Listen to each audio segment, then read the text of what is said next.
ನಮಸ್ಕಾರ ಸ್ನೇಹಿತರೆ. ಮೇ 16ರಂದು ಬರುವ ಜ್ಯೇಷ್ಠ ಅಮಾವಾಸ್ಯೆ ಕೇವಲ ಒಂದು ಸಾಮಾನ್ಯ ಅಮಾವಾಸ್ಯೆಯಲ್ಲ. ಈ ದಿನದ ಶಕ್ತಿ ಕೆಲವರ ಜೀವನದಲ್ಲಿ ದೊಡ್ಡ ಬದಲಾವಣೆಯನ್ನು ತರಬಹುದು. ವಿಶೇಷವಾಗಿ ಕಟಕ ರಾಶಿಯವರ ಮೇಲೆ ಈ ಅಮಾವಾಸ್ಯೆಯ ಪ್ರಭಾವ ತುಂಬ ಗಾಢವಾಗಿರಲಿದೆ. ಕೆಲವರಿಗೆ ಹಣದ ಯೋಗ, ಕೆಲವರಿಗೆ ಸಂಬಂಧಗಳಲ್ಲಿ ಬದಲಾವಣೆ, ಮತ್ತಷ್ಟು ಜನರಿಗೆ ಜೀವನದ ದೊಡ್ಡ ನಿರ್ಧಾರ ಎದುರಾಗಬಹುದು.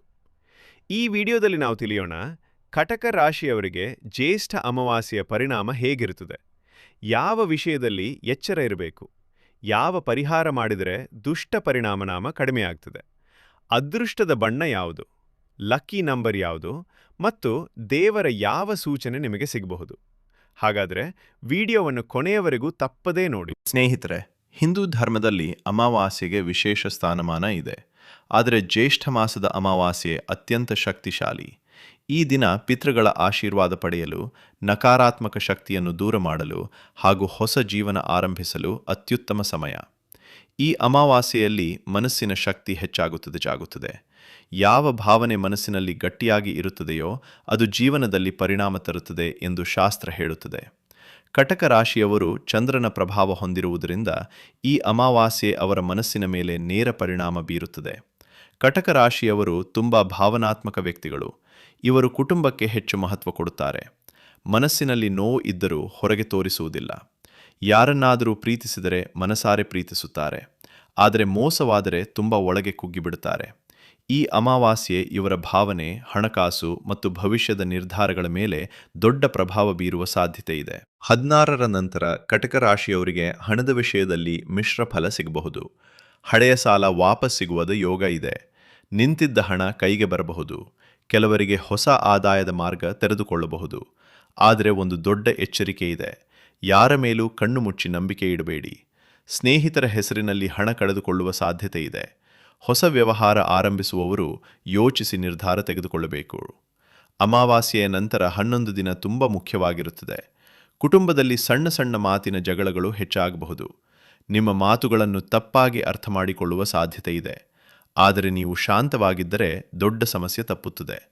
ಮನೆಯ ಹಿರಿಯರ ಆರೋಗ್ಯದ ಕಡೆ ಗಮನ ಕೊಡಿ. ಪಿತೃಗಳ ಆಶೀರ್ವಾದ ಪಡೆಯುವುದು ಈ ಸಮಯದಲ್ಲಿ ತುಂಬ ಮುಖ್ಯ. ಒಂದು ದೀಪವನ್ನು ಸಂಜೆ ಸಮಯದಲ್ಲಿ ಹಚ್ಚಿದರೆ ಮನೆಯಲ್ಲಿ ನಕಾರಾತ್ಮಕತೆ ಕಡಿಮೆಯಾಗುತ್ತದೆ. ಪ್ರೇಮ ಜೀವನದಲ್ಲಿ ಗೊಂದಲ ಉಂಟಾಗಬಹುದು.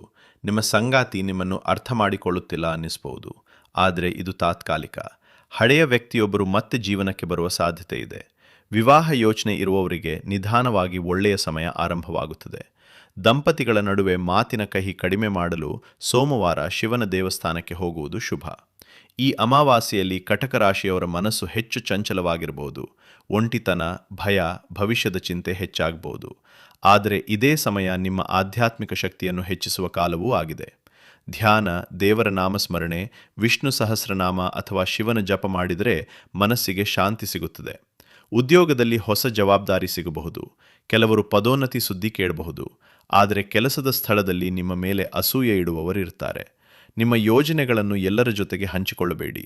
ವ್ಯವಹಾರ ಮಾಡುವವರಿಗೆ ಹೊಸ ಸಂಪರ್ಕಗಳಿಂದ ಲಾಭ ಸಿಗುವ ಸಾಧ್ಯತೆ ಇದೆ. ಈ ಅಮಾವಾಸ್ಯೆಯಲ್ಲಿ 3 ವಿಷಯಗಳಲ್ಲಿ ಜಾಗೃತತೆ ಇರಲಿ. ಯಾರಿಗೂ ದೊಡ್ಡ ಮೊತ್ತದ ಹಣ ಕೊಡಬೇಡಿ. ಕೋಪದಲ್ಲಿ ನಿರ್ಧಾರ ತೆಗೆದುಕೊಳ್ಳಬೇಡಿ. ರಾತ್ರಿ ವೇಳೆ ಅನಾವಶ್ಯಕ ಪ್ರಯಾಣ ತಪ್ಪಿಸಿ. ಕೆಲವರಿಗೆ ಕೆಟ್ಟ ಕನಸುಗಳು ಕಾಣಬಹುದು. ಅದನ್ನು ಭಯಪಡುವ ಅಗತ್ಯವಿಲ್ಲ. ಮನಸ್ಸಿನ ಒತ್ತಡದಿಂದ ಅದು ಆಗಬಹುದು. ಜ್ಯೇಷ್ಠ ಅಮಾವಾಸ್ಯೆ ದಿನ ಈ ಪರಿಹಾರಗಳನ್ನು ಮಾಡಿದರೆ ಶುಭ ಫಲ ಹೆಚ್ಚಾಗುತ್ತದೆ. ಮೊದಲ ಪರಿಹಾರ: ಬೆಳಿಗ್ಗೆ ಸ್ನಾನ ಮಾಡಿ ಶಿವನ ದೇವಸ್ಥಾನಕ್ಕೆ ಹೋಗಿ ಓಂ ನಮಃ ಶಿವಾಯ ಮಂತ್ರವನ್ನು 108 ಬಾರಿ ಜಪಿಸಿ. ಎರಡನೇ ಪರಿಹಾರ: ಕಾಗೆಗಳಿಗೆ ಅನ್ನ ಹಾಕಿ. ಇದು ಪಿತೃದೋಷ ಕಡಿಮೆ ಮಾಡುತ್ತದೆ ಎಂದು ನಂಬಲಾಗಿದೆ.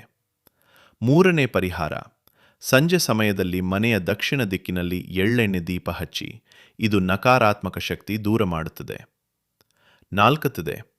ನಾಲ್ಕನೇ ಪರಿಹಾರ: ಬಡವರಿಗೆ ಬಿಳಿ ಬಟ್ಟೆ ಅಥವಾ ಅಕ್ಕಿ ದಾನ ಮಾಡಿದರೆ ಅದೃಷ್ಟ ಹೆಚ್ಚಾಗುತ್ತದೆ. ಈ ಜ್ಯೇಷ್ಠ ಅಮಾವಾಸ್ಯೆಯಲ್ಲಿ ಕಟಕ ರಾಶಿಯವರಿಗೆ ಶುಭಕರವಾದ ಬಣ್ಣಗಳು: ಬಿಳಿ ಬೆಳ್ಳಿ ಬಣ್ಣ, ಲೈಟ್ ಬ್ಲೂ.